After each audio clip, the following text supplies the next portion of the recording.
Olá, minhas amigas e meus amigos da resistência pela democracia e contra o fascismo. Alegrias, muitas alegrias, porque nós estamos erotizados, estamos vivos, com vontade de viver.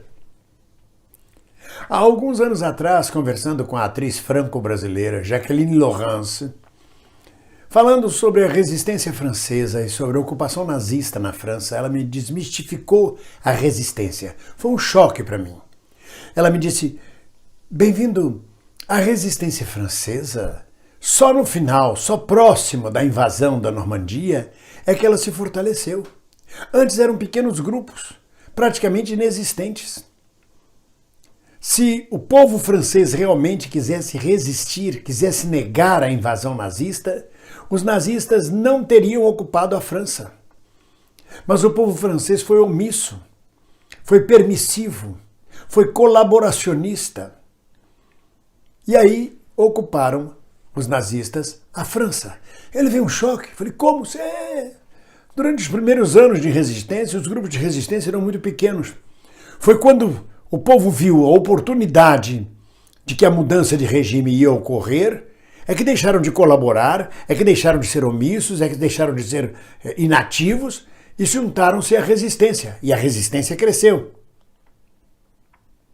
Porque se não quisesse, o nazismo não se instalava na França. E eu fico observando isso e fico imaginando 40 anos de franquismo. É claro que os republicanos foram derrotados fragorosamente, assassinados, perseguidos. Mas depois de 20 anos, essas feridas já estariam cicatrizadas. E o povo espanhol permitiu 40 anos, permitiu que Franco morresse tranquilamente. E ainda fizesse o sucessor um rei corrupto. Que povo é este? A mesma coisa se dá com os portugueses. 40 anos de salazarismo. 40 anos de salazarismo. Se o povo português não quisesse o salazarismo, ele tinha caído há muito tempo. E o povo alemão, que num plebiscito 99% votaram a favor da permanência de Hitler no poder. Que povos são esses? Eu vi há pouco tempo um meme na internet que me chamou muita atenção. Ele dizia o seguinte: o governo Bolsonaro tem uma vantagem muito positiva. Ele mostra pra gente quem é o vizinho do lado que a gente não sabia como pensava. Era um fascista, um negacionista, um conservador, um quadrúpede, e a gente achava que era só um bom vizinho. Da mesma forma, o povo brasileiro permite a existência. Eu acho que Bolsonaro é realmente a cara do povo brasileiro. E o jornalista Ascânio Seleme, do Globo, esta semana fez um artigo muito interessante, a semana que passou, um artigo muito interessante, teve a coragem de quebrar o tabu sobre a cordialidade, a alegria, a afabilidade, a solidariedade do brasileiro. Ele disse que não, que por debaixo desse verniz, debaixo desta mítica criada de que o brasileiro é cordial, é alegre, é bondoso, é generoso, existe um povo cruel, um povo amargo, um povo triste, melancólico, um povo reacionário, um povo conservador, igual a todos os povos do mundo. Um povo que apoia Bolsonaro, que permite por omissão, por covardia, por comodidade, a existência de um sistema como o de Bolsonaro. Quando nós da esquerda ficamos falando, vamos furar a bolha, vamos caminhar este povo, a gente não consegue furar a bolha, não é porque a gente é incapaz, não. Eu começo a descobrir que quem não fura a bolha, porque quem está fora da bolha não quer que a bolha seja furada. Não quero ser incomodado com isso, não quero discutir política. Para mim está ótimo, eu quero levar minha vida, quero comer, não mexendo comigo. O Ascânio Seleme conseguiu quebrar um tabu, uma coisa que vem me incomodando já há tempos. Quando eu pergunto que povo é este? Quando eu vejo as manifestações pró-bolsonaristas nas ruas, quando eu ouço os bolsonaristas nos táxis, no comércio, nos pequenos comércios varejistas, no lumpesinato, na classe trabalhadora, eu digo, que povo é esse? Eu não sabia que o brasileiro era assim, pois o brasileiro é assim, e não é diferente dos povos do mundo, não. Os escandinavos, os portugueses, os alemães, os africanos, os norte-americanos, têm todas estas componentes que tem no brasileiro. E também são alegres. Os alemães são muito alegres, bebem cerveja, fazem festas. Mas isso não os impede, não os impediu de apoiar 99% do nazismo. e todas as crueldades do nazismo. Então, minhas amigas e meus amigos, eu acho que é hora da gente desmistificar o brasileiro. Esse papo de que o povo brasileiro é maravilhoso é um povo como qualquer outro, sujeito às variações climáticas e do humor dos poderosos do momento. Quando a gente vê Bolsonaro caminhando entre o povo em cidades do interior e as pessoas abraçando, gritando, porque ele é o presidente. Para elas pouco importa se ele é fascista, assassino, genocida, cruel. É o presidente, é o presidente. É esta gente que sustenta qualquer poder, seja de esquerda ou seja de direita.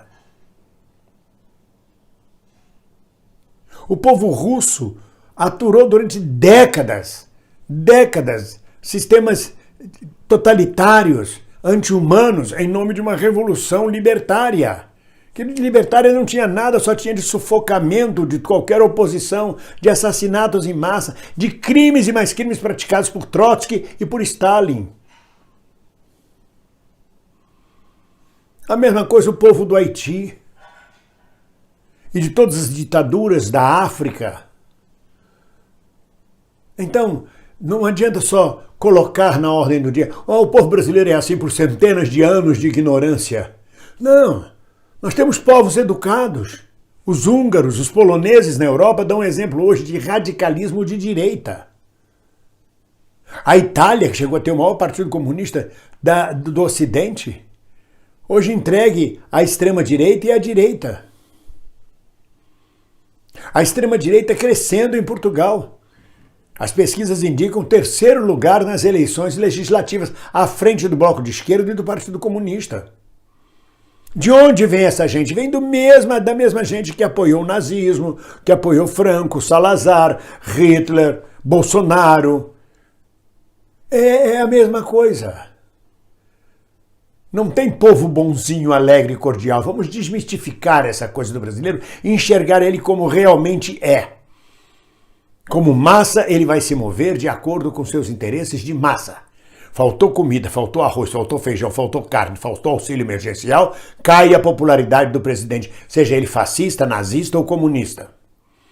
Agem pelo estômago. Não tem povo melhor ou pior. Os povos do mundo são seres humanos iguais. Alguns podem ser mais reservados, alguns podem demonstrar mais a melancolia em que vivem, ou demonstrar a omissão em que se afundam. Mas no fundo somos todos iguais. Esse artigo do Ascânio Seleme, ele me lavou a alma, porque ele disse as coisas que eu pensava e que a gente às vezes não pode dizer por ser tabu. Imagina, vai falar mal do povo, o povo. A gente defende um povo ideal. A esquerda luta por um povo ideal.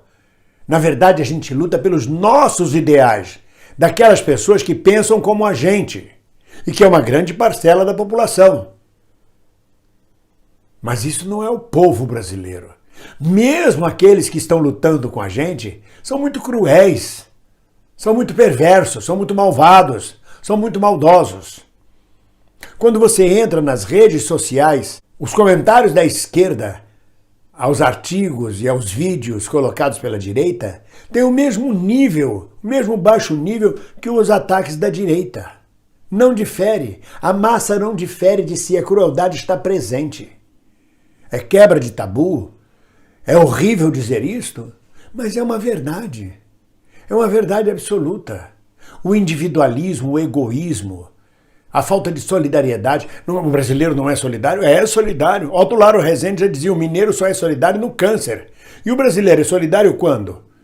Quando a mídia leva ele a se tornar solidário. Olha, caiu, houve um terremoto, caíram pontes, tem 300 mortos. Aí todo mundo corre. Corre como qualquer outro povo do mundo. Como corre na Índia, como corre na Indonésia, na Tailândia, depois de um tsunami. Não há diferença. Nós não somos um povo nem maior, nem melhor que qualquer outro povo do mundo. E a nossa omissão como povo, a nossa permissividade como povo, é que permite a existência de Jair Messias Bolsonaro e companhia, que permite a corrupção, que permite a violência, a ignorância e a extremadura, que permite esse estado de coisas em que a gente vive. Afinal de contas, os 302 canalhas que votaram pela eleição de Arthur Lira não foram colocados lá pelo Bolsonaro. Foi o voto popular que os levou lá. Agora mesmo eu vejo na Bolívia como é que um banqueiro tem 20% dos votos nas eleições presidenciais. Está arriscado ele concorrer no segundo turno em segundo lugar, a disputar com o candidato do Correia. Ele encontra 20% da população pobre do Equador votando num banqueiro. Sabem que o cara é banqueiro, sabem que o cara não tem nenhum interesse em comum com a população pobre, sabem que o cara é uma ave de rapina, que vive de juros, que vive de agiotagem, que é cruel, que é canalha. E ainda assim ele teve no primeiro turno 20% dos votos e pode vir a ter no segundo turno pelo menos 48% dos votos, se não tiver a maioria absoluta. E quem vota nisto? O povo do Equador. Então vamos deixar de paternalismo e encarar o povo, como Trotsky fez quando fez o Exército Vermelho, encarar o povo na crueldade, na crueza do que é a massa. Ou não. Fica aqui o registro. Até lá, estamos juntos. Nós que pensamos iguais. Nós que nos julgamos o bem. Todos juntos, de mãos dadas. Ninguém solta a mão de ninguém. Um abraço.